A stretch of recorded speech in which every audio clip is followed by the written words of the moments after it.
എല്ലാവർക്കും ഇന്നത്തെ ഭാഗവതം ക്ലാസ്സിലേക്ക് സ്വാഗതം. എല്ലാവർക്കും എൻ്റെ വിനീതമായ നമസ്കാരം. ആദ്യമായി ടീച്ചിങ് എക്സ്പീരിയൻസ് ഒന്നും ഇല്ലാത്ത എന്നെ പോലെ ഒരാൾക്ക് ശ്രീമദ് ഭാഗവതം പോലെയുള്ള ബൃഹത് ഗ്രന്ഥത്തിൽ നിന്നൊരു ശ്ലോകം ഇവിടെ അവതരിപ്പിക്കാൻ അവസരം തന്ന ഹിസ് ഗ്രേസ് കഥാമൃത പ്രഭുവിനോടും ഫെയർ ഗ്രേസ് ഐശ്വര്യ മാതാജിയോടും ഞാൻ നന്ദി രേഖപ്പെടുത്തുകയാണ്. ഭഗവാനോടും ഗുരുപരമ്പരയോടും എല്ലാ വൈഷ്ണവരോടും ഞാൻ അനുഗ്രഹത്തിനായി പ്രാർത്ഥിക്കുന്നു. ജയ രാധ മാധവ ജയ കുഞ്ച ബിഹാരി ജയ കുടിചന വല്ലഭ ജയ ഗിരിധരധാരി ജയ ഗിരിധരധാരി യശോദനന്ദന വ്രജജന രഞ്ജന യമുന തീരാവനചാരി ജയ രാധ മാധവ ജയ കുഞ്ച ബിഹാരി ഹരേ കൃഷ്ണ കൃഷ്ണ കൃഷ്ണ ഹരേ ഹരേ ഹരേ രാമ രാമ രാമ ഹരേ ഹരേ ഹരേ കൃഷ്ണ കൃഷ്ണ ഹരേ ഹരേ ഹരേ രാമ രാമ രാമ ഹരേ ഹരേ ഹരേ കൃഷ്ണ കൃഷ്ണ ഹരേ ഹരേ ഹരേ രാമ രാമ രാമ ഹരേ ഹരേ. ഹരേ കൃഷ്ണ.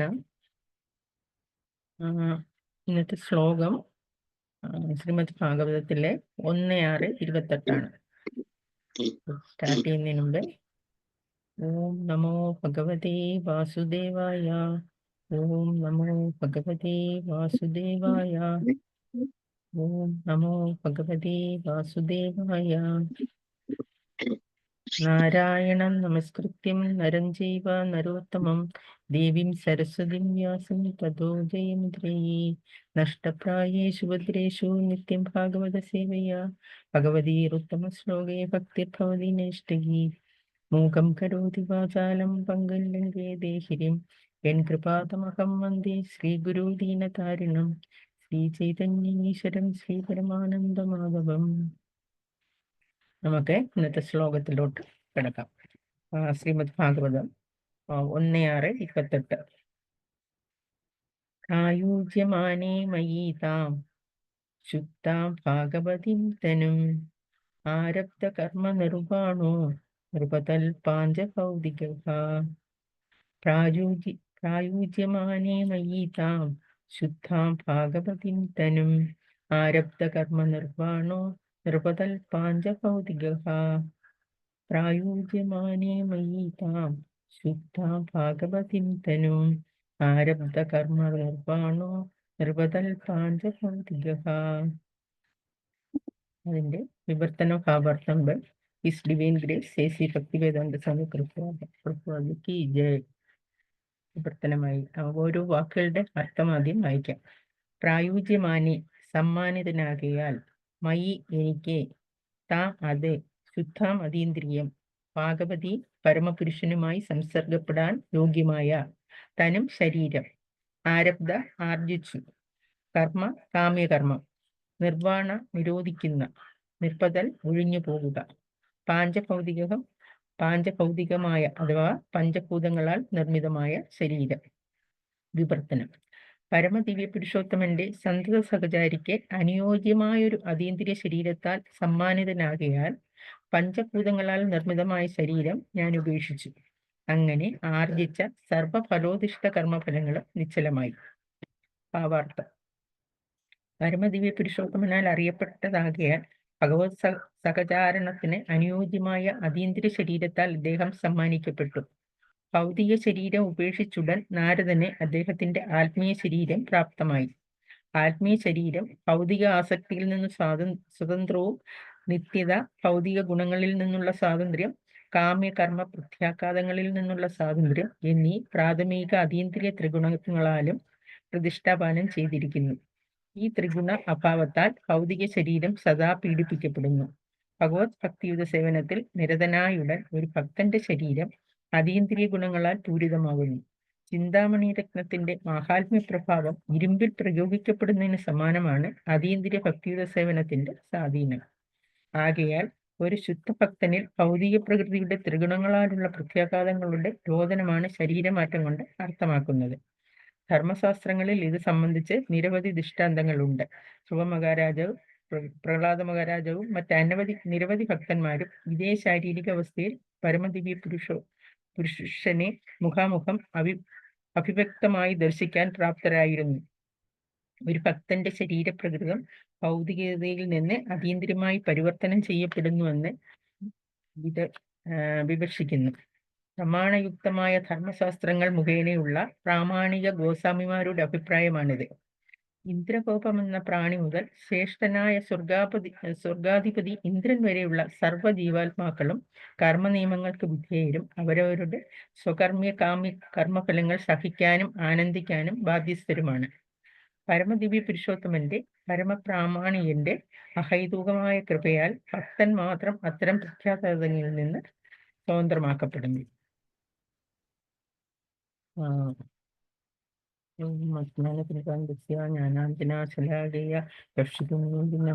തസ്മൈ ശ്രീ ഗുരുവേ നമഃ. ശ്രീ ചൈതന്യ മനോഭിഷ്ടം സ്ഥാപിതം യേന ഭൂതലേ സ്വയം രൂപകഥാമാഖ്യം ദദാതി സോപാന്തികം. വന്ദേഹം ശ്രീഗുരു ശ്രീയുതപദകമലം ശ്രീഗുരുൻ വൈഷ്ണവം ച ശ്രീരൂപം സാഗ്രജാതം സഹഗണ രഘുനാഥാന്വിതം തം സജീവം സ്വാദര്യം സമദൂതം പരിജനസഹിതം കൃഷ്ണചൈതന്യദേവം ശ്രീ രാധാകൃഷ്ണപാദാൻ സഹഗണ ലളിതാ ശ്രീ വിശാഖാന്വിതം ശ്രീ കൃഷ്ണ കരുണാ സിന്ധു ദീനബന്ധു ജഗൽപതി ഗോപേശ ഗോപികാകാന്ത രാധാകാന്ത നമസ്തുതേ. സപ്തകാഞ്ചന ഗൗരാംഗി രാധേ വൃന്ദാവനേശ്വരി വൃഷഭാനുസുതേ ദേവി പ്രണമാമി ഹരിപ്രിയേ. വാഞ്ചാകൽപതരൂപസ്യ കൃപാ സിന്ധുഭ്യേവ പതിതാനാം പാവനേഭ്യോ വൈഷ്ണവേഭ്യോ നമോ നമഃ. ജയ ശ്രീ കൃഷ്ണ ചൈതന്യ പ്രഭു നിത്യാനന്ദ ശ്രീ അദ്വൈത ഗദാധര ശ്രീദാസാദി ഗൗരഭക്തവൃന്ദ. ഹരേ കൃഷ്ണ കൃഷ്ണ കൃഷ്ണ ഹരേ ഹരേ, ഹരേ രാമ രാമ രാമ ഹരേ ഹരേ.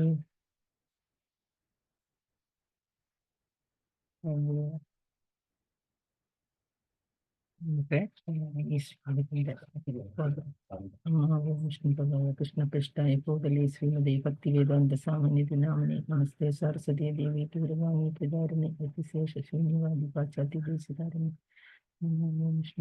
കൃഷ്ണപൃഷ്ഠായ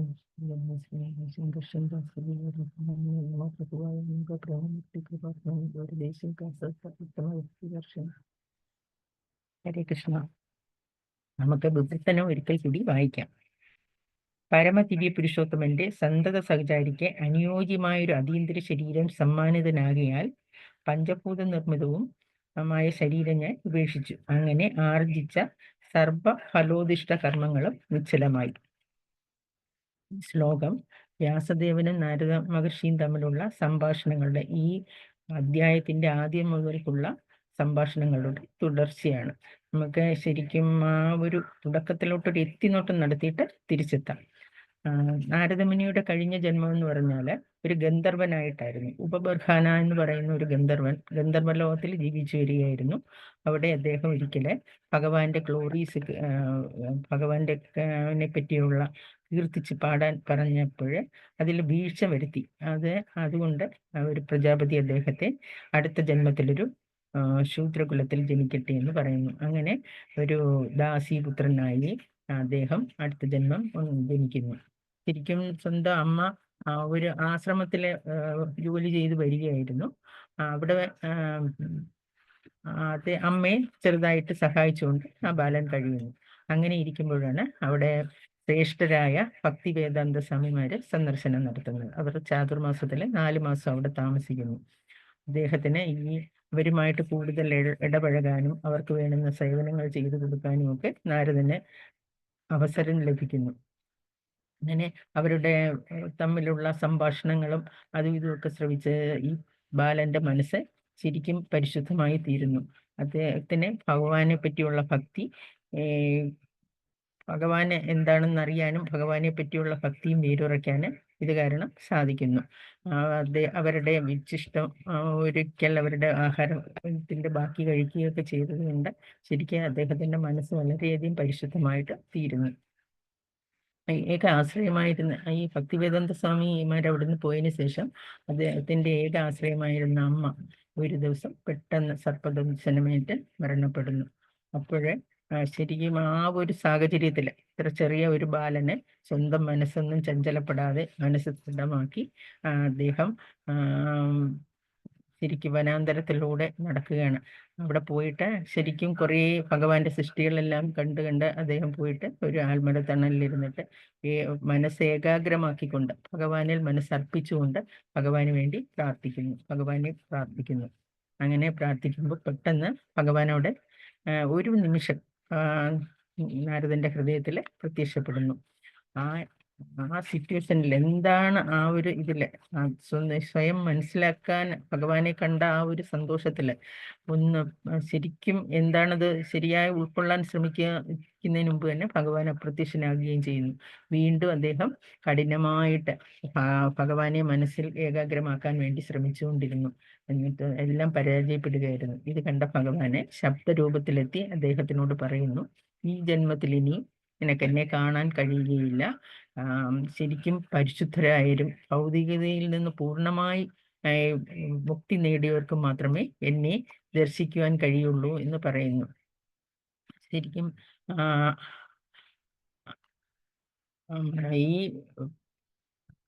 ഈ സന്ദർഭത്തില്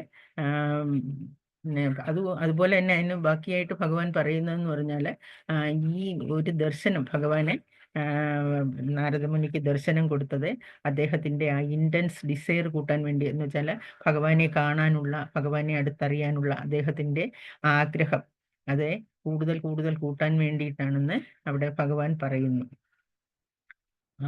എന്നിട്ട് അത് കഴിഞ്ഞിട്ട് ഈ ശബ്ദ രൂപവും നഷ്ടപ്പെട്ടു. ഈ നാരദമുനി പിന്നീട് സ്വന്തം മനസ്സ് പൂർണ്ണമായും ഭഗവാനിൽ അർപ്പിച്ച് ഭക്തിയുത സേവനത്തിൽ ഏർപ്പെടുകയാണ് ചെയ്യുന്നത്. എന്നിട്ട് ശരിക്കും അവസാനം അങ്ങനെ പോയിട്ട് അവസാനം കാലക്രമേണ അദ്ദേഹം മൃത്യു വരിക്കുകയും ചെയ്യുന്നു. ഈ ഭാഗത്താണ്, ഇവിടെയാണ് നമുക്ക് നമ്മുടെ ശ്ലോകത്തിന്റെ തുടക്കം. ഭൗതിക ശരീരം ഉപേക്ഷിച്ച് ഒരു ഭൗതിക ചിന്തകളും ഇല്ലാതെ ഭഗവാന്റെ സന്തത സഹചാരിക്ക് അനുസൃതമായ ആത്മീയ ശരീരം ലഭിച്ചതിനെ പറ്റി ഇവിടെ പറയുന്നു. നമുക്കറിയാം, പിന്നീട് നാരദൻ സ്വയംഭൂ മനുവിന്റെ മന്വന്തരത്തിലെ ബ്രഹ്മാവിന്റെ മാനസപുത്രനായിട്ട് അവതാരം എടുക്കുന്നുണ്ട്. ഈ അവസരത്തിൽ വേണമെങ്കിൽ ശരിക്കും വ്യാസദേവന് ചോദിക്കാം, ആത്മീയ ശരീരം ലഭിച്ചിട്ടും നാരദൻ വീണ്ടും എന്തിനാണ് ജന്മമെടുത്തതെന്ന്. അതിന്റെ വിശദീകരണം ഇനി വരും ശ്ലോകങ്ങളിൽ നിന്ന് കാണാം. പക്ഷെ ഇവിടെ തന്നെ അത് പറഞ്ഞിട്ടുണ്ട്. കാരണം ഭഗവാന്റെ സന്തത സഹചാരിക്ക് അനുസൃതമായ ആത്മീയ ശരീരമാണ് നാരദന് ലഭിച്ചതെന്ന് പറഞ്ഞിട്ടുണ്ട്. ശരിക്കും നാരദന്റെ സാന്നിധ്യം കൊണ്ട് സ്ഥിരമായി നാരായണ ജപം കൊണ്ടും ഭഗവാന്റെ ഗ്ലോറീസ് എല്ലായിടത്തും അദ്ദേഹം എത്തിക്കുകയാണ്. എല്ലാ പ്ലാനറ്റ്സിലും എല്ലാ യൂണിവേഴ്സിലും ഇങ്ങനെ യഥേഷ്ടം സഞ്ചരിക്കാനുള്ള കഴിവ് അദ്ദേഹത്തിന് കിട്ടുന്നു. അങ്ങനെ അദ്ദേഹം എല്ലായിടത്തും സഞ്ചരിച്ച് ഭഗവാന്റെ ഗ്ലോറീസ്, ഭഗവാന്റെ ഇത് എല്ലായിടത്തും പ്രചരിപ്പിക്കാൻ ശ്രമിക്കുന്നു. നമുക്കറിയാം, ധ്രുവ മഹാരാജും പ്രഹ്ലാദ മഹാരാജും ഒക്കെ അദ്ദേഹം ഭഗവത് ഭക്തരാക്കാൻ വേണ്ടി നാരദന് കഴിഞ്ഞു എന്നുള്ള കാര്യം നമുക്കറിയാം. ശരിക്കും നാരദൻ എന്ന് പറഞ്ഞാൽ എറ്റേണൽ സ്പിരിച്വൽ മാസ്റ്ററാണ്. എല്ലായിടത്തും ഭഗവാന്റെ കീർത്തി കൊടുക്കുകയും എല്ലാവരുടെ മനസ്സിലും ഭക്തിയുത സേവനം വളർത്തിയെടുക്കുകയും ചെയ്യുന്ന ഒരു എറ്റേണൽ സ്പിരിച്വൽ മാസ്റ്ററാണ്.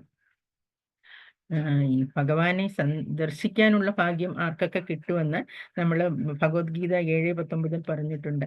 ബഹുനാം ജന്മനാമന്തേ ജ്ഞാനവാൻ പ്രബുദ്ധിന്തേ വാസുദേവ സർവമതി സ മഹാത്മാസു ദുർലഭം എന്നാണ് പറഞ്ഞിരിക്കുന്നത്. ശരിക്കും അനേക ജനന മരണങ്ങൾക്ക് ശേഷം യഥാർത്ഥത്തിൽ ജ്ഞാനവാനായ വ്യക്തി എല്ലാ കാരണങ്ങൾക്കും കാരണം ഭഗവാനാണെന്ന് മനസ്സിലാക്കി അദ്ദേഹത്തെ ശരണം പ്രാപിക്കുന്നു. അത്തരത്തിലുള്ള മഹാത്മാവ് വളരെ ദുർലഭമാണെന്നാണ് പറഞ്ഞിരിക്കുന്നത്.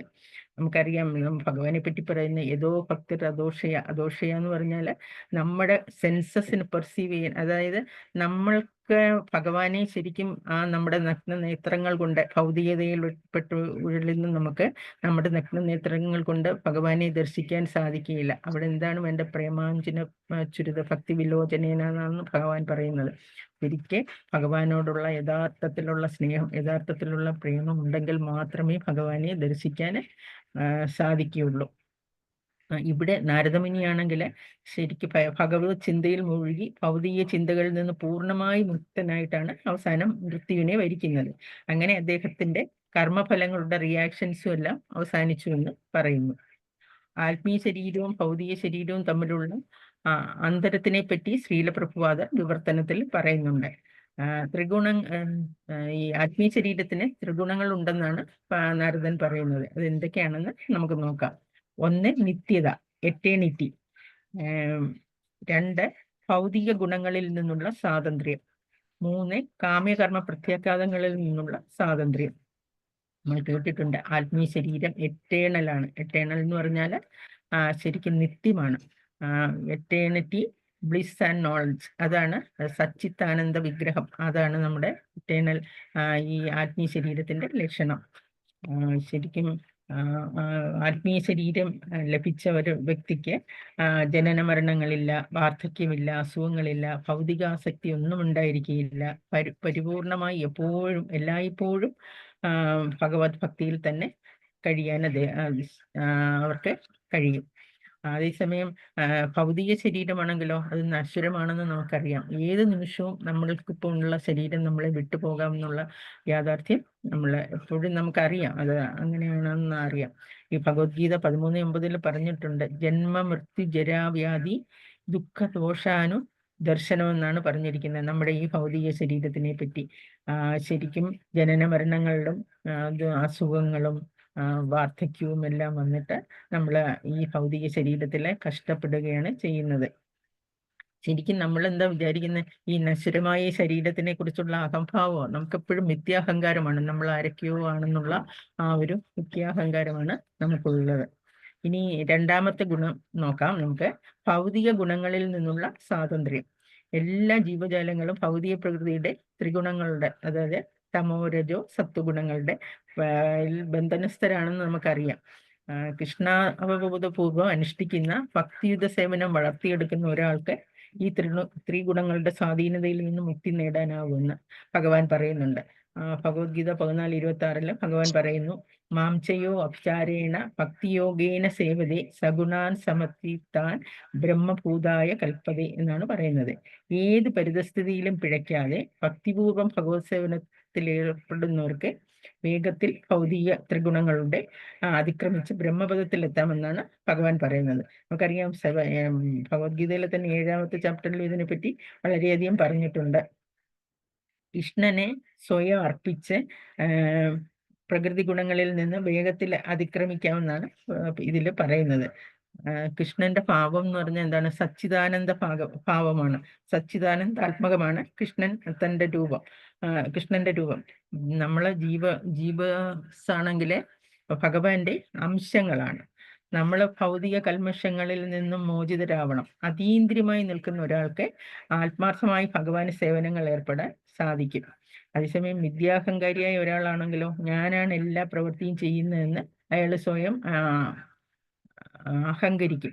ശരിക്കും ഭൗതിക പ്രകൃതിയുടെ ത്രിഗുണങ്ങളാണ് അയാളെ കൊണ്ട് ഇതെല്ലാം ചെയ്യിക്കുന്നതെന്ന് അയാൾ മനസ്സിലാക്കുന്നില്ല. ആത്മീയാവസ്ഥയിൽ എത്തിച്ചേർന്നവൻ പരബ്രഹ്മ സാക്ഷാത്കാരം സിദ്ധിച്ച പരമഭക്തനായി മാറുന്നു എന്നാണ് ഇവിടെ പറഞ്ഞിരിക്കുന്നത്. അയാൾക്ക് ദുഃഖങ്ങളില്ല, ആഗ്രഹങ്ങളില്ല, സർവഭൂതങ്ങളിലും സമഭാവനയോടെ അയാൾ വർത്തിക്കുന്നു. ഇനി നമുക്ക് മൂന്നാമത്തെ കാര്യം നോക്കാം. കാമ്യകർമ്മ പ്രത്യാഘാതങ്ങളിൽ നിന്നുള്ള സ്വാതന്ത്ര്യം. നമ്മൾ അറിഞ്ഞോ അറിയാതെയോ ചെയ്യുന്ന ഏതൊരു പ്രവൃത്തിക്കും റിയാക്ഷൻസ് ഉണ്ട്. ഈ ശ്ലോകത്തിലെ പർപ്പോട്ടിൽ തന്നെ ശ്രീല പ്രഭുപാദർ പറഞ്ഞിട്ടുണ്ട്, ഇന്ദ്രകോപജീവി മുതൽ സ്വർഗരാജാവായ ഇന്ദ്രൻ വരെ സർവ്വജീവാത്മാക്കൾക്കും കർമ്മനിയമങ്ങൾക്ക് വിധേയരും അവരുടെ കർമ്മഫലങ്ങൾ സഹിക്കാനും ആനന്ദിക്കാനും ബാധ്യസ്ഥരുമാണെന്ന്. ഇത്തരുണത്തില് ഇന്ദ്രൻ ഇതുപോലെ കർമ്മഫലം അനുഭവിച്ചൊരു കാര്യം ഞാൻ പറയാം. കാരണം ഭാഗവതത്തിലെ 6:13-10 ഒരു കഥയാണ്. ഇന്ദ്രൻ വൃതാസുരൻ എന്ന് പറഞ്ഞ ഒരു അസുരൻ ദേവന്മാർക്ക് വളരെയധികം ബുദ്ധിമുട്ടുകൾ ഉണ്ടാക്കുന്നു. അപ്പോൾ എല്ലാ ദേവന്മാരും കൂടെ ഇന്ദ്രനെ സമീപിക്കുന്നു, അദ്ദേഹത്തിനെ കൊല്ലണമെന്ന് പറഞ്ഞിട്ട്. ആദ്യം ഒരുപാട് ഇന്ദ്രന് മടിയായിരുന്നു, ശരിക്കും കർമ്മഫലം കിട്ടുമെന്നുള്ളത് കൊണ്ട് ഈ ഇന്ദ്രൻ അദ്ദേഹത്തിനെ കൊല്ലാനും മടിയായിരുന്നു. പക്ഷേ എല്ലാവരുടെയും നിർബന്ധം സഹിക്കാതെ വന്നപ്പോൾ അദ്ദേഹത്തിനെ കൊല്ലുന്നു. ശരിക്കും മറ്റുള്ള എല്ലാ ഡെമിഗോഡ്സും വളരെയധികം ഹാപ്പി ആയിരുന്നു. പക്ഷെ ഇന്ദ്രൻ മാത്രം വളരെ വിഷമിച്ചിരിക്കുകയാണ്. അതെന്താണെന്ന് വെച്ചാല് ശരിക്കും ഇന്ദ്രന് അറിയാം ഈ പാപകർമ്മത്തിന്റെ ഫലം അദ്ദേഹം അനുഭവിക്കണമെന്ന്. ശരിക്കും ആ പേഴ്സോണിഫൈ ചെയ്തിട്ട് അദ്ദേഹത്തിന്റെ മുമ്പിൽ പ്രത്യക്ഷപ്പെടുവാണ് ആ കർമ്മഫലം അദ്ദേഹത്തിന്റെ മുമ്പിൽ. എങ്ങനെയാണ് അത് കാണുന്നത്? വളരെ മെലിഞ്ഞുണങ്ങിയ ഒരു സ്ത്രീയെ, അവരുടെ ശരീരം മൊത്തം ക്ഷയരോഗം കൊണ്ട് വിറച്ചുകൊണ്ടിരിക്കുന്നു, ശരീരത്തിലെല്ലാം രക്തം കൊണ്ട് നിറഞ്ഞിരിക്കുകയാണ്. അവരുടെ ഉച്ഛ്വാസവായുവിന്റെ സ്മെല്ലാണെങ്കിൽ ഒരു ദുർഗന്ധം വമിക്കുന്ന ഒരു മീനിന്റെ സ്മെല്ല് പോലാണെന്ന് പറയുന്നു. ആ സ്ത്രീ ഇന്ദ്രൻ പോകുന്നിടത്തെല്ലാം പുറകെ പോവുകയാണ്. അപ്പോൾ ഇന്ദ്രൻ രക്ഷപ്പെടാൻ വേണ്ടി ഓടിയിട്ട് അവസാനം മാനസ സരോവറിൽ പോയി അവിടെ ഒരു താമരത്തണ്ടിലാണ് അഭയം തേടുന്നത്. മാനസ സരോവറിലെ ലോട്ടസിന്റെ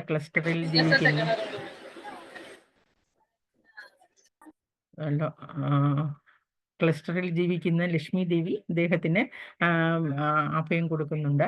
അതുപോലെ അദ്ദേഹത്തിന് ആഹാരം കൊണ്ട് കൊടുത്തിരുന്നത് അഗ്നിദേവനാണ്.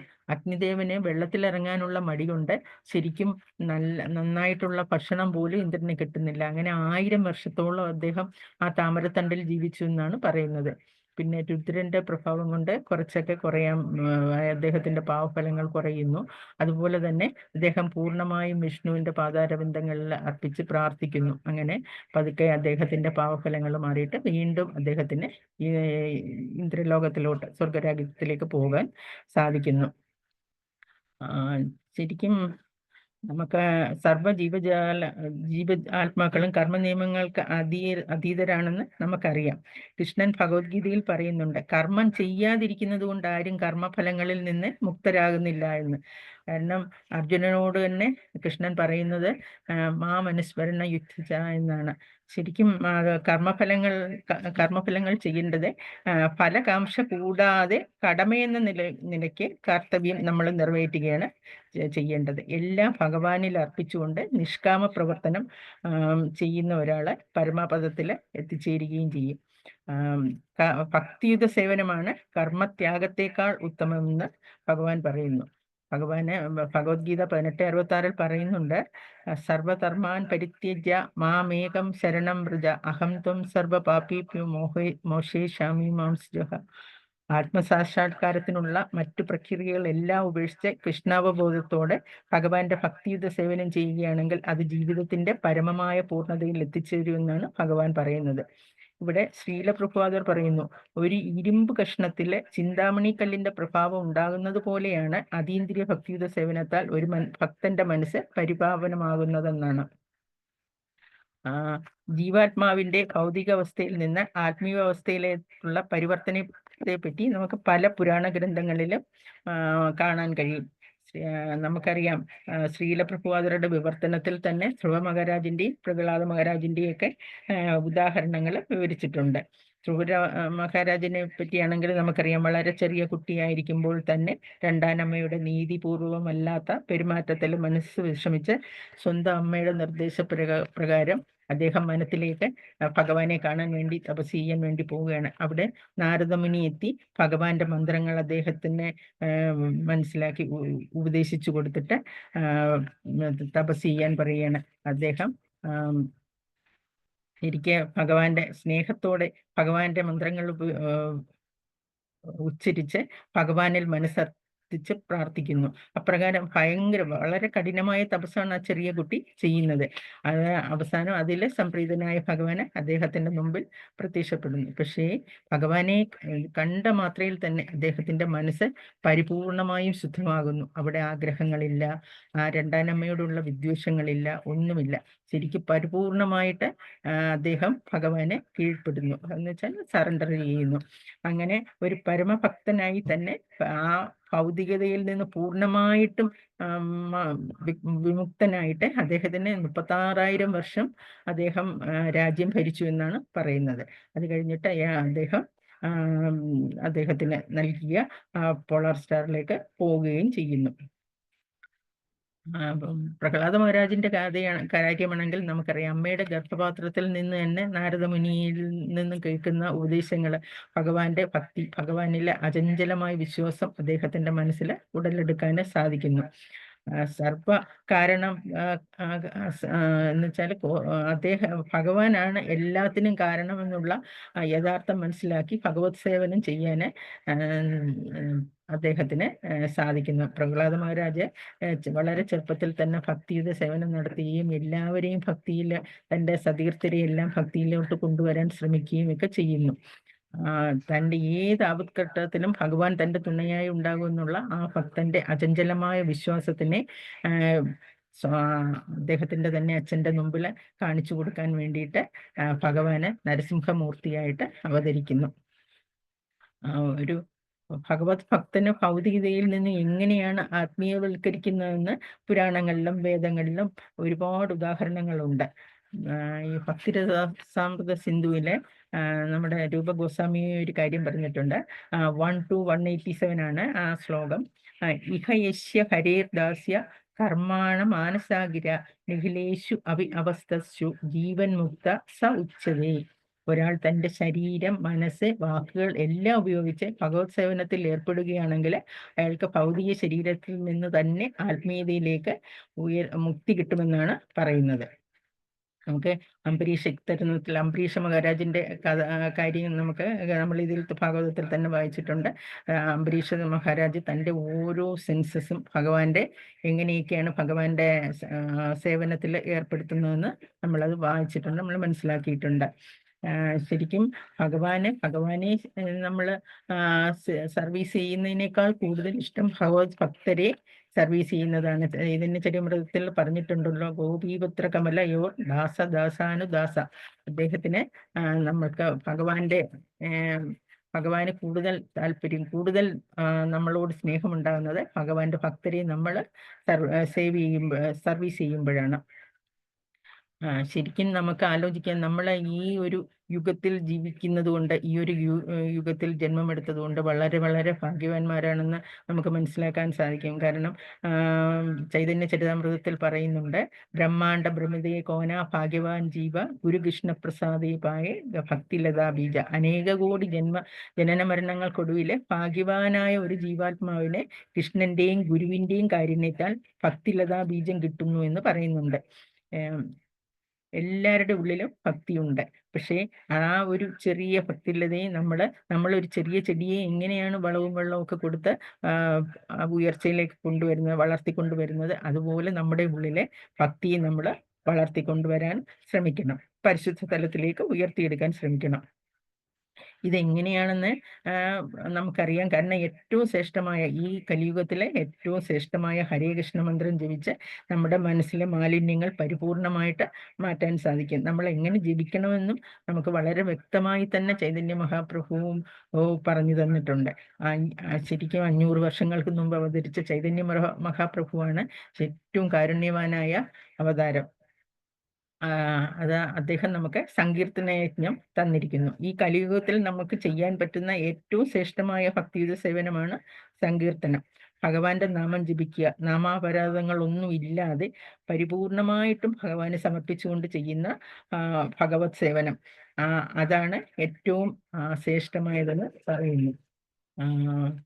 ശ്രീമദ് ഭാഗവതത്തിലെ 12:3:51 പറയുന്നത് നോക്കാം. കീർത്തനത്തേവ കൃഷ്ണസ്യ മുക്തസംഗ പരംവ്രജത്. അതായത് ഭഗവാന്റെ മന്ത്രം ശ്രദ്ധയോടുകൂടി ശുദ്ധമായി ജപിച്ചാൽ അയാൾ ലിബറേറ്റഡ് ആകുകയും തിരിച്ച് ഭഗവത് സന്നിധിയിലേക്ക് മടങ്ങുകയും ചെയ്യുന്നുവെന്നാണ്.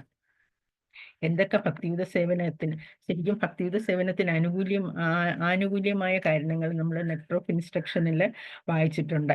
എന്താണ് അതൊക്കെ? എന്തൂസിയാസ്റ്റിക്, ശരിക്കും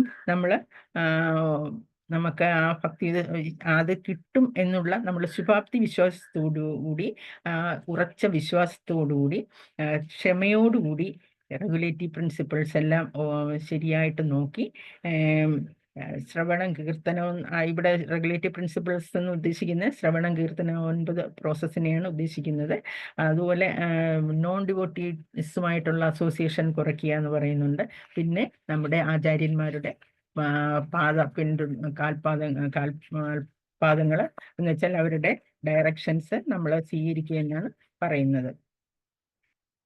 നമുക്കറിയാം ഈ 9 പ്രോസസ്സ് അറിയാം. ഭഗവാന്റെ ശ്രവണം കീർത്തനം വിഷ്ണു സ്മരണം പാദസേവനം അർച്ചനം ദാസ്യം സഖ്യം ആത്മനിവേദനം. അതിലെ ശരിക്കും അത്രയും പ്രോസസ്സിലൂടെയാണ് നമ്മൾ ഭക്തി അഭ്യസിക്കേണ്ടതെന്നാണ് പറഞ്ഞിട്ടുള്ളത്. ഇതിൽ ശരിക്കും ഒന്ന് ചെയ്താൽ പോലും നമുക്ക് ഭക്തിയിൽ കുറേയൊക്കെ മുന്നേറാൻ സാധിക്കും. ശരിക്കും അതാണ് ഭഗവാന്റെ കാരുണ്യം. അത് നമ്മൾ പെർഫെക്റ്റ് ആയിട്ട് ചെയ്യണം. നമുക്കറിയാം ഏറ്റവും പ്രധാനം അതിൽ ശ്രവണമാണ്. ഭഗവാനെ പറ്റി എപ്പോഴും കേൾക്കുക എന്നുള്ളത് വളരെയധികം നമ്മൾ ആ ഒരു കാര്യം നമ്മൾ വളരെയധികം ചെയ്യേണ്ട കാര്യമാണ്. കാരണം ആ ഭഗവാനെ പറ്റി നമ്മൾ കൂടുതൽ കേൾക്കും തോറും നമ്മുടെ മനസ്സിൽ മാലിന്യങ്ങൾ പോവുകയും അവിടെ നമുക്ക് ഭഗവാനെ സ്ഥിരമായിട്ട് പ്രതിഷ്ഠിക്കാൻ സാധിക്കുകയും ചെയ്യും. ഭക്തിയുത സേവനത്തിലെ നമ്മൾ നിശ്ചയദാർഢ്യമുണ്ട്. നമ്മൾ ശരിക്കും ഡിറ്റർമിൻഡ് ആയിരിക്കണം ഭക്തിയുത സേവനത്തിൽ. നമ്മൾ ഒരിക്കലും അത് ശരിക്കും അതിൽ നിന്ന് ബേവ് ചെയ്യാൻ പാടില്ല എന്നുള്ളതാണ് ഇവിടെ പറയുന്നത്. ഉത്സാഹത്തോടുകൂടി ശുഭാപ്തി വിശ്വാസത്തോടെ ഭക്തന്മാരുടെ അസോസിയേഷനോടുകൂടി ഭഗവത് പ്രേമത്തിനായി പ്രവർത്തിച്ചാൽ നമുക്ക് ഭക്തിയിൽ മുന്നേറാൻ കഴിയും. ഒരിക്കലും ഒരു ലെക്ചറില് രാധാനാഥ് രാജിന്റെ ആണെന്ന് തോന്നുന്നു. ഒരിക്കലും ഒരു ലെക്ചറിൽ കേട്ടതാണ്. ഒരു ഭക്തന് ശ്രീല പ്രഭുപാദരോട് ചോദിക്കും, Prabhupad I have no determination, what can I do എന്ന് ചോദിക്കും. അപ്പോൾ എനിക്ക് ഡിറ്റർമിനേഷൻ ഇല്ല, ഞാൻ എന്താണ് ചെയ്യേണ്ടതെന്ന് ചോദിക്കും. അപ്പോൾ ഉടനടി തന്നെ ശ്രീല പ്രഭുപാദർ മറുപടി കൊടുക്കുന്നു, no determination means you are an animal. ശരിക്കും ഡിറ്റർമിനേഷൻ ഇല്ലാതെ ഒരു വ്യക്തി എന്ന് പറഞ്ഞാൽ നിങ്ങൾ ഒരു മൃഗത്തോട് തുല്യമാണെന്ന് പറയുന്നു. എന്താണ് അടുത്ത പറയുന്നത്, എങ്ങനെയാണ് ആ ഡിറ്റർമിനേഷനെ യൂസ് ചെയ്യേണ്ടതെന്ന് പ്രഭുപാദർ പറഞ്ഞു കൊടുക്കുന്നു.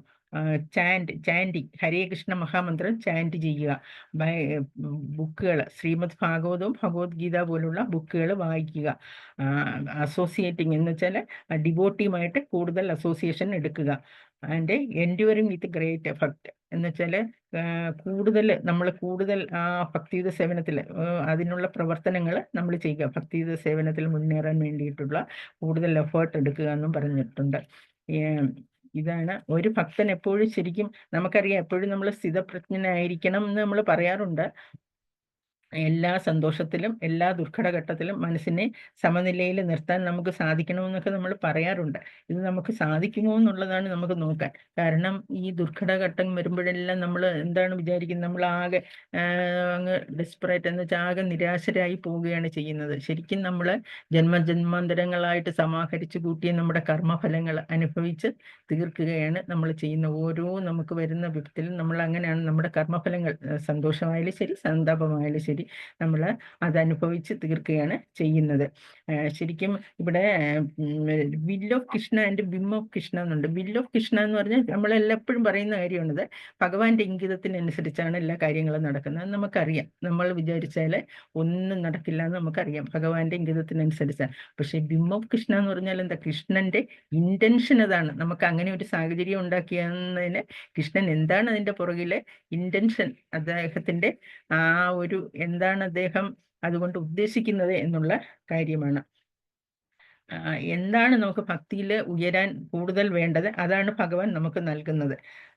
ഭഗവാൻ ശരിക്കും എന്താണ് അതിൽ നിന്ന് ഉദ്ദേശിക്കുന്നതെന്ന് നമുക്ക് നോക്കാം. കാരണം ഭഗവാൻ എന്ന് പറഞ്ഞാൽ നമ്മുടെ സുപ്രീം ഫാദറാണ്.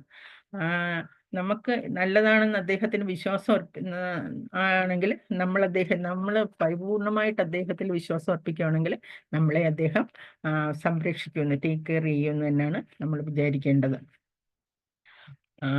നമ്മൾ ഒരുപാട് സ്പിരിച്വൽ നോളജ്, ഈ ആത്മീയ ഗ്രന്ഥങ്ങളൊക്കെ വായിച്ചിട്ട് നമുക്ക് ഒരുപാട് സ്പിരിച്വൽ നോളജ് സ്വായത്തമാക്കിയിട്ടുണ്ട്.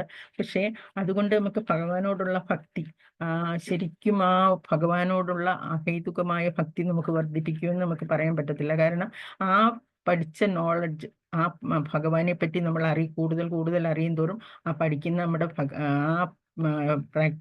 തിയറിറ്റിക്കൽ നോളജ് നമ്മൾ പ്രാക്ടിക്കലാക്കണം. അതെങ്ങനെയാണ്, നമ്മൾ ഭഗവാന് വേണ്ടി സേവനം ചെയ്യണം. ഭഗവാനെ ശരിക്കും നമ്മൾ ഭഗവത് സേവനങ്ങൾ ഒരു ഫലേച്ഛയും കൂടാതെ തന്നെ ചെയ്യണം. നമുക്കറിയാം നമ്മൾ ചെയ്യുന്ന വലിയ സർവീസും ചെറിയ സർവീസും പലരും വലുതും ചെറുതുമായിട്ടുള്ള കുറേ സർവീസുകൾ ചെയ്യുന്നുണ്ട്. അപ്പം നമ്മൾ ഒരിക്കലും വിചാരിക്കരുത് നമ്മളുടെ സർവീസ് കുറഞ്ഞു പോയി. അതുകൊണ്ട് ശരിക്കും നമ്മുടെ ഇൻറ്റൻഷൻ എന്താണ്, നമ്മുടെ മനസ്സിലുള്ള ആ ഡിസയർ എന്താണെന്ന് മാത്രമാണ് ഭഗവാൻ നോക്കുന്നത്. ഭാവഗ്രാഹി ജനാർദ്ദന എന്നാണല്ലോ ഭഗവാന് നമ്മുടെ ഉള്ളിലുള്ള ആ ഒരു ഇൻറ്റൻഷൻ, അതായത് നമ്മൾ എന്താണ് ഉദ്ദേശിക്കുന്നതെന്ന് ഭഗവാന് മനസ്സിലാക്കാൻ സാധിക്കും. ആത്മാർത്ഥമായ ഭഗവത് സേവനം ചെയ്താൽ തീർച്ചയായിട്ടും ഭഗവാൻ റെസിപ്രോക്കേറ്റ് ചെയ്യും. നമ്മൾ ശരിക്കും ഭഗവാനെ അത്രത്തോളം മനസ്സറിഞ്ഞ് ഭഗവാനെ സർവീസ് ചെയ്യുകയാണെങ്കിൽ അദ്ദേഹം ശരിക്കും നമുക്ക് തിരിച്ചതേപോലെ നമ്മളെ ശരിക്കും അദ്ദേഹം പ്രൊട്ടക്റ്റ് ചെയ്യും എന്നാണ് ഇവിടെ നമുക്ക് അതിൽ നിന്ന് മനസ്സിലാകുന്നത്. ഭക്ത്യാജാം അഭിജാനാദി, ഭക്തിയുടെ സേവനം കൊണ്ട് മാത്രമേ നമുക്ക് ഭഗവാനെ അറിയാൻ പറ്റത്തുള്ളൂ. ശരിക്കും എല്ലാ കാരണങ്ങൾക്കും കാരണമായ ഭഗവാൻ, അദ്ദേഹം ഭഗവാനാണെന്നുള്ള ആ സത്യം നമ്മൾ മനസ്സിലാക്കണമെങ്കിൽ നമ്മൾ ഭക്തിയുടെ സേവനം ചെയ്താൽ മാത്രമേ ഒക്കുകയുള്ളൂ. നമുക്ക് കൂടുതൽ കൂടുതൽ സേവനത്തിൽ മുഴുകുകയാണെങ്കിൽ ഭഗവാനോടുള്ള സ്നേഹം നമുക്ക് കൂടുതലായിട്ട് അനുഭവിക്കാൻ സാധിക്കുകയും ചെയ്യും. പിന്നെ അതുപോലെ തന്നെ ശരിക്കും ആ ഒരു നമുക്ക് ചൈതന്യ ചരിതാമൃതത്തിലൊക്കെ കേൾക്കാം എന്താണ് ഒരു വൈഷ്ണവന്റെ ക്വാളിറ്റി എന്ന് പറഞ്ഞാൽ. ശരിക്കും ഫസ്റ്റ് ക്വാളിറ്റി പറയുന്നത് എന്താണ്? ഹ്യൂമിലിറ്റി എന്നാണ് പറയുന്നത്. അത് ഭക്തിവിനോദ് ടാക്കൂർ ഹ്യൂമിലിറ്റിയുടെ ഡെഫിനിഷൻ തന്നെ പറഞ്ഞിട്ടുണ്ട്. മറ്റുള്ളവരിൽ നിന്ന് ഡെഫിനിഷൻ ഓഫ് ഹ്യൂമിലിറ്റി എന്ന് പറഞ്ഞാൽ no expectation from anyone. നമ്മൾ മറ്റുള്ളവരിൽ നിന്നും ഒന്നും എക്സ്പെക്ട് ചെയ്യരുത്, ഒന്നും പ്രതീക്ഷിക്കരുത്. അങ്ങനെ ചെയ്യുന്ന ആ ഒരു സ്വഭാവമാണ് ഹ്യൂമിലിറ്റി എന്ന് പറയുന്നത്. അദ്ദേഹം എങ്ങനെ പറഞ്ഞിട്ടുണ്ട്? തൃണാതപി സുനീചേന തരോരുഹേ സവിഷ്ണന അമാനീയ മാനദേന കീർത്തനീയ സദാഹരി എന്നാണ് പറഞ്ഞിരിക്കുന്നത്. ശരിക്കും നമ്മൾ ഭഗവാനെ പ്രാർത്ഥിക്കേണ്ടത് എങ്ങനെയാണ്? നമ്മുടെ ആ ഹ്യൂമിലിറ്റിയോടുകൂടി ശരിക്കും നമ്മൾ അത്രയും സഹിഷ്ണുതയോടുകൂടി, ഒരു വൃക്ഷത്തിന്റെ സഹിഷ്ണുതയോടുകൂടി, ഒരു പുല്ലിന്റെ ഇതുപോലെ നമ്മൾ ശരിക്കും ഭഗവാനെ പ്രാർത്ഥിച്ചു കഴിഞ്ഞാൽ നമുക്ക് ഭഗവത് ഇതുണ്ടാകുമെന്നാണ് അത് ചൈതന്യ മഹാപ്രഭു നമ്മളെ പഠിപ്പിച്ചിരിക്കുന്നത്. നമ്മളെ മനസ്സിന് സമാധാനം വേണമെങ്കിൽ നമ്മൾ എന്താണ് ചെയ്യേണ്ടത്? അച്ചടക്കത്തോടെയുള്ള ചിന്തകളും പ്രവൃത്തികളും ഉണ്ടെങ്കിൽ നമ്മുടെ മനസ്സിന് സമാധാനം ഉണ്ടാകും. നമ്മൾ കൂടുതലൊന്നും എക്സ്പെക്ട് ചെയ്യാതെ നമ്മുടെ മനസ്സിനെ കൺട്രോൾ ചെയ്ത്, അത് അച്ചടക്കം എന്ന് വെച്ചാൽ മനസ്സിന്റെ അച്ചടക്കം എന്ന് പറഞ്ഞാൽ മനസ്സെപ്പോഴും നമുക്കറിയാം വാണ്ടർ ചെയ്ത് നടക്കുകയാണെന്ന് നമുക്കറിയാം. നമ്മുടെ ചിന്തകളും പ്രവൃത്തികളും എല്ലാം നമ്മളെ ഒരു നമ്മളെ കൂടെ ഒന്ന് വിശകലനം ചെയ്യണം. നമ്മൾ സ്വയം വിശകലനം ചെയ്തിട്ട് നമ്മുടെ ചിന്തകളെയും പ്രവൃത്തികളെയും ഭഗവത് സേവനത്തിന് ഉതകുന്ന രീതിയിലാക്കാൻ നമുക്ക് ശ്രമിക്കണം. ശരിക്കും എങ്ങനെയാണ് അനന്യാഭിലാഷിത ശൂന്യം? നമുക്ക് വേറെ ഒരു കാര്യവും ഒരു എക്സ്പെക്ടേഷനും ഉണ്ടാകാൻ പാടില്ല. അനുകൂലേന കൃഷ്ണസ്തു ഭഗവാൻ. അത് ശരിക്കും എന്ന് പറഞ്ഞാൽ കൃഷ്ണന്റെ ഇംഗിതത്തിനനുസരിച്ച്, നമ്മുടെ ഇംഗിതം അനുസരിച്ചല്ല നമ്മൾ കൃഷ്ണന് സേവനം ചെയ്തിട്ടുണ്ട്. കൃഷ്ണൻ ഏതാണോ സന്തോഷം ഉണ്ടാക്കുന്നത് അങ്ങനെയുള്ള കാര്യത്തിലാണ് നമ്മൾ കൃഷ്ണന് സേവനങ്ങൾ ചെയ്യേണ്ടത്. നമ്മള് ഇതിന് പിന്നെ ഭഗവതത്തിൽ തന്നെ വായിച്ചിട്ടുണ്ട്. ഒരു പ്യുവർ ഡിവോട്ടി ആണെങ്കിൽ ഒരിക്കലും മെറ്റീരിയൽ ബെനിഫിറ്റിന് വേണ്ടി ഹാങ്കർ ചെയ്യത്തില്ല, ആഗ്രഹിക്കത്തില്ല. അതുപോലെ തന്നെ സ്പിരിച്വൽ ബെനിഫിറ്റും അദ്ദേഹം ചോദിക്കത്തില്ല. അദ്ദേഹം എന്താണ് ചെയ്യുന്നത്? ഫുള്ളി സറണ്ടർ എന്ന് വെച്ചാൽ പരിപൂർണമായിട്ട് ഭഗവാന്റെ പാദങ്ങളിൽ അഭയം തേടുകയാണ് ചെയ്യുന്നത്. അന്നേരം അദ്ദേഹത്തിനെ ഭഗവാൻ തന്നെ സംരക്ഷിക്കുമെന്നാണ് പറയുന്നത്. അത് നമ്മൾ ശരിക്കും ഭഗവാനോട് പ്രാർത്ഥിക്കേണ്ടത് എന്താണ്? ഭഗവാനെ, എനിക്ക് എന്താണ് നല്ലതെന്ന് അവിടുന്ന് അറിയാം. അത് തന്നെ അത് മാത്രമേ ഞാൻ അവിടുന്ന് ആഗ്രഹിക്കുന്നുള്ളൂ. വേറൊന്നും എനിക്ക് വേണ്ട എന്നുള്ള രീതിയിൽ ഭഗവാനെ നമ്മൾ പ്രാർത്ഥിക്കണമെന്നാണ്. അപ്പോഴേ നമുക്ക് ആ മനസ്സിൽ ഭഗവാനോടുള്ള ആ ഒരു സ്നേഹം എന്ന് വെച്ചാൽ നമ്മൾ ഒന്നും പ്രതീക്ഷിച്ചുകൊണ്ടോ അല്ലെങ്കിൽ എന്തെങ്കിലും ഇതുകൊണ്ടോ ഒന്നും ഭൗതികമായിട്ടുള്ള എല്ലാം മാറ്റി വെച്ചിട്ട് ഭഗവാൻ ആരാണെന്നുള്ള നമുക്ക് പൂർണ്ണമായിട്ടും ബോധ്യം വരികയാണെങ്കിൽ നമുക്കറിയാം ഭഗവാനെ എല്ലാത്തിനും അതീതനായാണ്. നമ്മുടെ എല്ലാവരുടെയും കാര്യങ്ങൾ അദ്ദേഹം നോക്കിക്കൊണ്ടിരിക്കുകയാണ്. നമ്മൾ ശരിക്കും അതുകൊണ്ട് നമ്മൾ ഭഗവാനോടുള്ള ഭക്തി ഓരോ നിമിഷവും നമ്മൾ വളർത്തിയെടുക്കാൻ നമ്മൾ പരിശ്രമിച്ചുകൊണ്ടിരിക്കണം. നമുക്ക് ശരിക്കും നമ്മൾ ഭാഗ്യവാന്മാരാണെന്ന് പറഞ്ഞാൽ ചൈതന്യ മഹാപ്രഭുവിൻ്റെ ഈ സങ്കീർത്തനയജ്ഞവും നമ്മുടെ ശ്രീല പ്രഭുപാദറിന്റെ ബുക്കുകളും നമുക്ക് എടുത്താലറിയാം അദ്ദേഹത്തിന്റെ ഓരോ പർപ്പോട്ടിലും ഓരോ വരികളിലും അൺഅലോയിഡ് ലവ് ഫോർ കൃഷ്ണ എന്ന് വെച്ചാൽ കൃഷ്ണനോടുള്ള നമ്മുടെ അതീന്ദ്രിയമായ ആ സ്നേഹം അതെങ്ങനെയാണ് ഊട്ടി വളർത്തേണ്ടതെന്ന് ശ്രീല പ്രഭുപാദർ നമുക്ക് എപ്പോഴും കാണിച്ചു തന്നുകൊണ്ടിരിക്കുന്നത്. അദ്ദേഹത്തിന്റെ ബുക്കുകളിലെ ഓരോ വരിയിൽ നിന്നും നമുക്ക് അതാണ് മനസ്സിലാകുന്നത്. ശരിക്കും അതുകൊണ്ട് നമ്മൾ എന്തൊക്കെയാണ് ചെയ്യേണ്ടത്? ഒരു നമ്മള് ശരിക്കും നാമം ജപിക്കുക എന്ന് പറഞ്ഞു ഈ കലിയുഗത്തിലെ ഇതായ സങ്കീർത്തനയജ്ഞം, അത് ഒരു തെറ്റുകളും കൂടാതെ ഒരു നാമാപരാധങ്ങളും ഇല്ലാതെ മനസ്സിരുത്തി ഭഗവാനിൽ മനസ്സർപ്പിച്ച് നമ്മൾ നാമം ജപിക്കണം. പിന്നെ എന്തൊക്കെയാണ് ചെയ്യേണ്ടത്? പിന്നെ നമുക്ക് അതുപോലെ തന്നെ നമ്മൾ ഈ പ്യുവർ ഡിവോട്ടീസുമായിട്ടുള്ള അസോസിയേഷൻ എടുക്കണം. നമുക്കറിയാം, നമുക്ക് നമ്മുടെ ഗുരുമഹാരാജൊക്കെ തരുന്ന ഇൻസ്ട്രക്ഷൻസ് ഒക്കെ പാലിക്കുകയാണെങ്കിൽ നമ്മുടെ മനസ്സ് എത്രത്തോളം നമുക്ക് ഓരോന്ന് പറയുമ്പോഴും നമ്മൾ അതനുസരിച്ച് നമ്മൾ ചെയ്തു കഴിഞ്ഞാൽ നമ്മുടെ മനസ്സിലുണ്ടാകുന്ന സന്തോഷം നമുക്ക് മനസ്സിലാക്കാൻ സാധിക്കും. എല്ലാവർക്കും ഇത് ആത്മീയമായിട്ട് വേണ്ടിയുള്ള പരിശ്രമങ്ങൾക്ക് നമ്മുടെ വാക്കും ചിന്തകളും എല്ലാം നമ്മൾ അതിനു വേണ്ടി ഉപയോഗിക്കണമെന്നാണ് പറയുന്നത്. അങ്ങനെ നമ്മൾ ചെയ്യുകയാണെങ്കിൽ നമ്മുടെ ജീവിതത്തിന്റെ എല്ലാ കാര്യങ്ങളും ഒരു ബാലൻസ്ഡ് ആയിട്ട് തീരും. നമ്മൾ ശരിക്കും ഭഗവാനെ നമ്മൾക്ക് ആഹേതുകമായിട്ടുള്ള ഭഗവാന്റെ ഭക്തി നമ്മളിൽ ഊട്ടി വളർത്താനും അതുവഴി നമുക്ക് ഭഗവാനെ ഭക്തിയുത സേവനത്തിൽ മുന്നേറാനും നമുക്ക് സാധിക്കുമെന്നാണ് ഇതിൽ നിന്ന് മനസ്സിലാകുന്നത്. ശരിക്കും എൻ്റെ റിയലൈസേഷൻ എന്ന് പറഞ്ഞാൽ ഇത്രയൊക്കെ ഉള്ളൂ. ഞാനിവിടെ നിർത്തുകയാണ്. ഐശ്വര്യ മാതാജി, എല്ലാവർക്കും കറക്ഷൻസ്, അഡീഷൻസ്, ഓൾട്ടറേഷൻസ് എല്ലാം എന്ത് വേണമെങ്കിലും പറയാം. കാരണം അത് എൻ്റെ ഭക്തി കൂട്ടാനും എൻ്റെ തെറ്റുകൾ എനിക്ക് മനസ്സിലാക്കാനും കൂടുതൽ ഉപകരിക്കുമെന്ന് ഞാൻ വിചാരിക്കുന്നു. ഹരേ കൃഷ്ണ.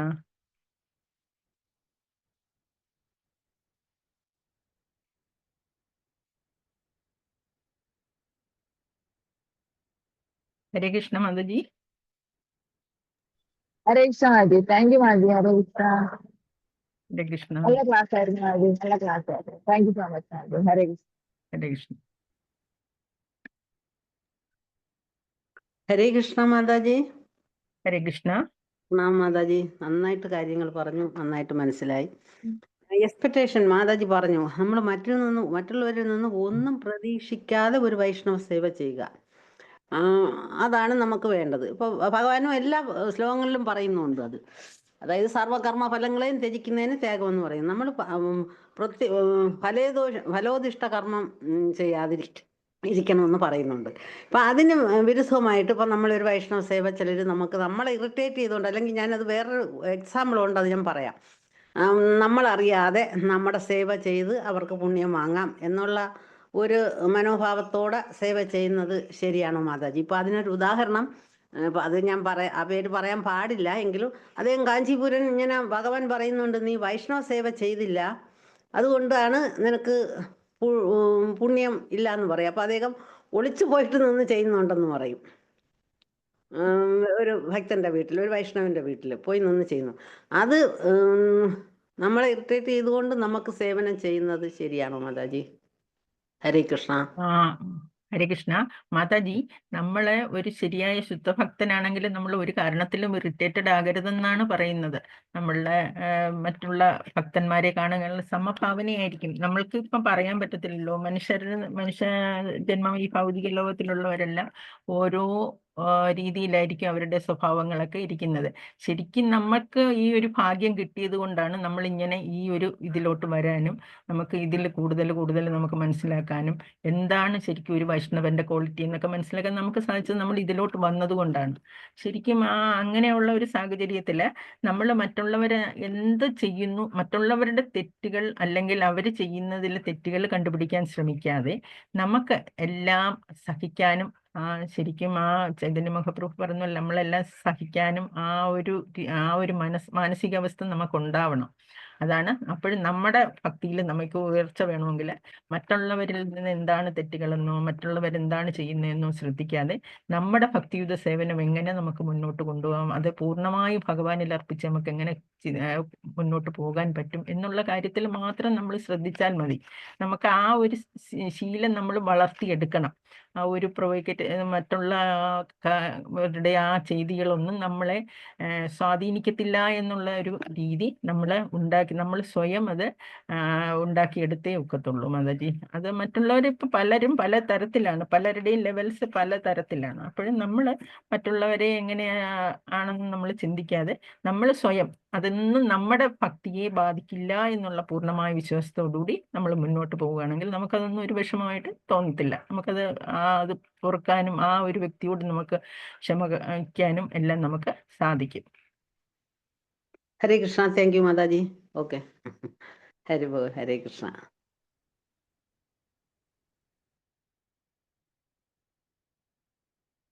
ഹരേ കൃഷ്ണ മാതാജി. കഴിഞ്ഞോ? നമുക്ക് ക്ലോസ് ചെയ്യാവോ മാതാജി? അതോ കമന്റ്സ് ഉണ്ടെങ്കിൽ ആകാം.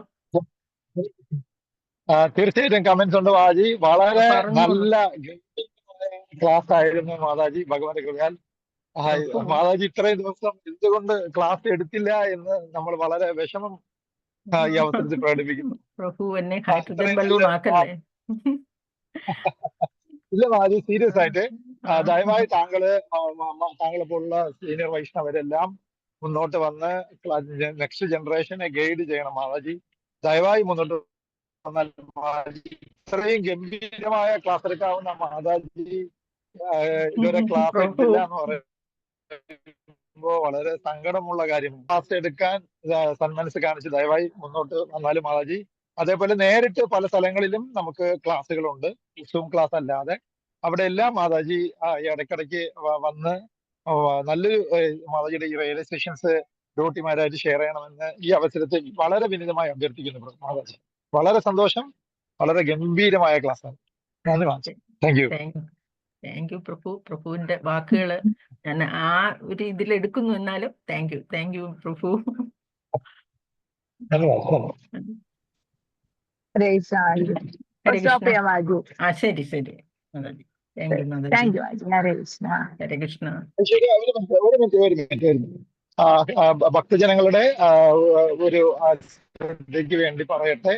നമ്മുടെ പ്രിയപ്പെട്ട ഗൗര ലീല മാതാജി ശരിക്കും ഭഗവാന്റെ കൃപയാൽ നമുക്ക് ഇന്ന് ക്ലാസ് എടുത്ത മാതാജി ഭൗതികമായിക്കോട്ടെ ആധ്യാത്മികമായിക്കോട്ടെ വളരെ നല്ല രീതിയിൽ സക്സസ്ഫുൾ ആയിട്ടുള്ള ഒരു മാതാജിയാണ്. ശരിക്കും മാതാജി നല്ല ഒരു ഉയർന്ന പോസ്റ്റിൽ നിന്ന് മാതാജിയുടെ ഭൗതികമായ സർവീസിന്റെ ജോലിയുടെ കാര്യം ഒന്ന് പറയാമോ? മാതാജി എവിടെയായിരുന്നു റിട്ടയർ ചെയ്തത്? ഞാൻ ഡിപ്പാർട്ട്മെന്റ് ഓഫ് ടെലികോമിലെ സീനിയർ അക്കൗണ്ട്സ് ഓഫീസർ ആയിട്ട് റിട്ടയർ ചെയ്തതാണ്. അതാ. അപ്പൊ മാതാജി വളരെ എഡ്യൂക്കേറ്റഡും അതുപോലെ തന്നെ എല്ലാവരും ആഗ്രഹിക്കുന്ന നല്ല ജോലിയിൽ നിന്നും അതിശക്തമായ ഒരു പ്രൊമോഷനോടുകൂടി റിട്ടയർഡ് ആയ മാതാജിയാണ്. അതേ സമയത്ത് തന്നെ ഭക്തിയുക്ത ഭഗവത് സേന എന്താണെന്ന് സ്വന്തം മകനിൽ നിന്നും ഹിസ് ഗ്രേസ് നമുക്ക് എല്ലാവർക്കും അറിയാം. നമ്മളെല്ലാവരും ആത്മാർത്ഥമായി സ്നേഹിക്കുന്ന പ്രിയപ്പെട്ട ഹരേ കൃഷ്ണ പ്രഭുവിന്റെ അമ്മയാണ്, മാതാവാണ്. അപ്പോ ഞാന് വളരെ സീരിയസ് ആയിട്ട് ഭക്തിയുക്ത ഭഗവത് സേനം ചെയ്യുന്ന ആൾക്കാരിന്റെ ഒരാളായിട്ട് നമ്മള് എല്ലാവർക്കും ഫോളോ ചെയ്യാൻ പറ്റുന്ന പ്രിയപ്പെട്ട ഹരേ കൃഷ്ണ പ്രഭുവിന്റെ മാതാവാണ് നമുക്ക് ഇന്ന് ക്ലാസ് എടുത്തത്. മാതാജിയുടെയും മാതാജിയുടെ കുടുംബവും നമുക്ക് എല്ലാ ഹരേ കൃഷ്ണ പ്രസ്ഥാനത്തിൽ വന്ന ഓരോരുത്തർക്കും മാതൃകയായ ഒരു മനോഹരമായ ജീവിത ശൈലിയാണ് നമുക്ക് അവർ കാണിച്ചു തരുന്നത്. Fully highly educated, materially highly വലിയ പോസ്റ്റിലുള്ള വലിയ കുടുംബമാണ്. അറ്റ് ദ സെയിം ടൈം വളരെ വിനയത്തോടുകൂടി ഭക്തിയുക്ത ഭഗവത് സേവനത്തിലും അവരെല്ലാവരും ടോപ്പ് തന്നെയാണ്. അപ്പൊ അത്രയും നല്ല ഒരു മാതൃകാ കുടുംബമായ ഇവർ ഓരോരുത്തരും ഹരേകൃഷ്ണ പ്രസ്ഥാനത്തിന്റെ വളരെ മനോഹരമായ അലങ്കാരങ്ങളാണ്. മാതാജിയുടെ ആ വിനയവും അവളുടെ ആത്മാർത്ഥതയും കൊണ്ട് ആ കുടുംബം മുഴുവനും ഭക്തിയുക്ത ഭഗവത് സേവനത്തിൽ വളരെ സീരിയസ് ആയിട്ട് മുന്നോട്ട് പോയിക്കൊണ്ടിരിക്കുന്നു. അങ്ങനെയുള്ള മാതാജിയുടെ മനോഹരമായ ക്ലാസ്സുകൾ ഇനിയും നമുക്ക് കിട്ടുവാൻ വേണ്ടി ഭഗവാനോട് നമുക്ക് പ്രാർത്ഥിക്കാം. മാതാജിയും കുടുംബവും ഹിസ് ഗ്രേസ് സംഘർഷൻ അധികാരിദാസ് മഹാരാജിന്റെ വളരെ ഇഷ്ടപ്പെട്ട ശിഷ്യന്മാരിൽ, സീനിയർ മോസ്റ്റ് ശിഷ്യന്മാരിൽ ഒരു കൂട്ടം ഡിവോട്ടീസ് ആണ്. ഇവരെല്ലാം തിരുവനന്തപുരത്തിൽ വന്ന് പാർക്കുന്നു എന്നുള്ളത് നമ്മുടെ ഓരോരുത്തരുടെയും മഹാഭാഗ്യമാണ്. Thank you Mataji. മാതാജിയുടെ മനോഹരമായ ക്ലാസ്സുകൾ ഇനി നമ്മൾ ആത്മാർത്ഥമായി പ്രതീക്ഷിക്കുന്നു. ധന്യവാദം. ഹരേ കൃഷ്ണ. ഹരേ കൃഷ്ണ. ഓക്കെ മാജി, ഹരേ കൃഷ്ണ. പ്രണാം ശരി. മാജി. ഹരേ കൃഷ്ണ. പോസേട്ടെ മാജി. ശരി. വാഞ്ചാകൽപതരൂപിസ്യ കൃപാ സിന്ധുഭ്യേവ ച പതിതാനാം പാവനേഭ്യോ വൈഷ്ണവേഭ്യോ നമോ നമഃ. ശരി മാതാജി. ഹരേ കൃഷ്ണ. ഹരേ കൃഷ്ണ.